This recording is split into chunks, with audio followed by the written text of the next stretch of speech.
गणपती बाप्पा मोरया, पुढच्या वर्षी लवकर या असं म्हणत आता बाप्पा आपल्या गावी जायला निघालेत.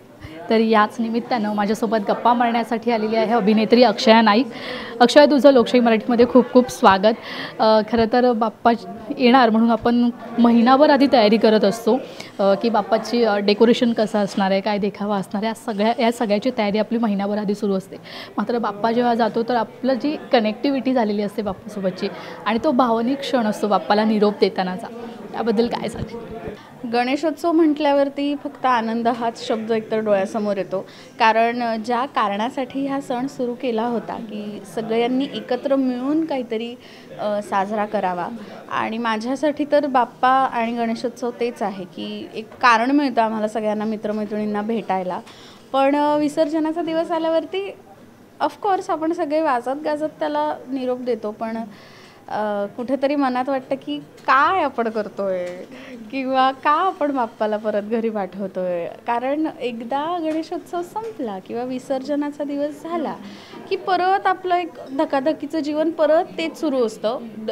गणेशोत्सवात सुद्धा आपण जातो कामावर, पण बॅक ऑफ द माइंड माहिती असतं की अरे काम संपल्यावरती आपल्याला मंडळात जायचं आहे, बाप्पाकडे जायचं आहे. त्यामुळे एक म्हणतो खट्टा मिठ्ठा फिलिंग असतं विसर्जन म्हटल्यावरती, की कधी कधी वाटतं की नाही बाबा आपण बाप्पाला पण त्याच्या घरी पाठवूया, त्याची पण आई वाट बघते त्याची.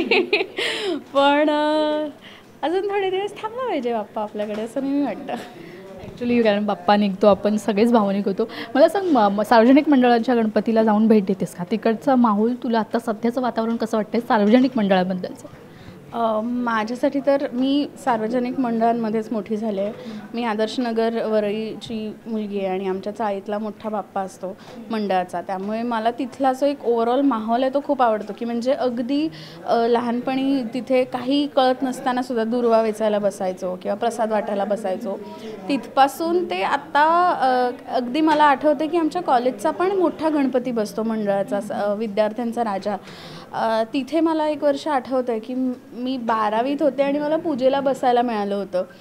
सो इतकं एक फीलच वेगळा असतो आणि खूप आवडतं मला. म्हणजे निदान मंडळांमध्ये जेव्हा आपण जातो ना तेव्हा मला एक गोष्ट दिसते की कितीही आपण प्रोग्रेसिव्ह होत गेलो तरी एक गोष्ट गणेशोत्सव ती एक रियालिटी चेक देतं आणि खूप छान वाटतं ते बघून की आत्ताची पिढीसुद्धा तेवढी ग्राउंडेड आहे.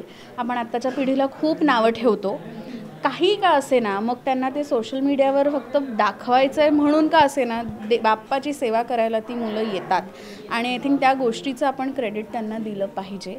त्यामुळे छान वाटतं मंडळांमध्ये गेल्यावरती की असं नाही होत की सगळी मोठीच माणसं काम करत आहेत. अगदी लहान मुलांपासून म्हणजे अगदी चिल्लर पिल्लर असतात त्यांच्यापासून टीनेजर्सपासून ते आपल्या वयाच्या लोकांपर्यंत यूथ जो आपण म्हणतो ना तोही तितकाच कार्यरत असतो बाप्पाच्या सेवेत. त्यामुळे मला ही गोष्ट आवडते आणि आय थिंक गणेशोत्सव तुम्ही कितीही आयुष्यात मोठे झालात, बाप्पा तुम्हाला खाली तुमच्या बेसवर तुमच्या रूट्सवर तो घेऊन येतो आणि I think that's the whole beauty.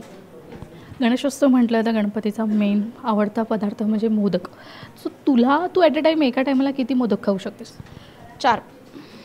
हां, माझं इन जनरल म्हणजे वाटत नाही, पण हां मला कुठलीही गोष्ट अशी ओव्हरडू केली की मग त्याची मजा जाते. त्यामुळे मी एक मोदक आरामात खाते. मी खूप हळू जेवते, त्यामुळे 4 मोदक मॅक्सिमम. की अगदी खूप भूक लागली आहे मग जर आज मोदक जेवायचं आहे असं म्हटल्यावर फार तर ते 5 मोदकांवर जाईन की मी बाकी काहीच खात नसेल तर. पण त्यापेक्षा जास्ती एका वेळेला नाही, दिवसभरात होऊ शकतात की नाश्त्याला 4, दुपारच्या जेवणाला 4, संध्याकाळी 4, रात्री 4 असं करत मी 15-20 जाऊ शकतात, पण एका वेळेला 4च्या वर नाही. बाप्पा आल्यावर नाश्ता, जेवण, डिनर फक्त मोदकावरच असतो अक्षयाचा. सो होऊ शकतो. Okay, thank you so much Akshay. Thank you so much. Thank you.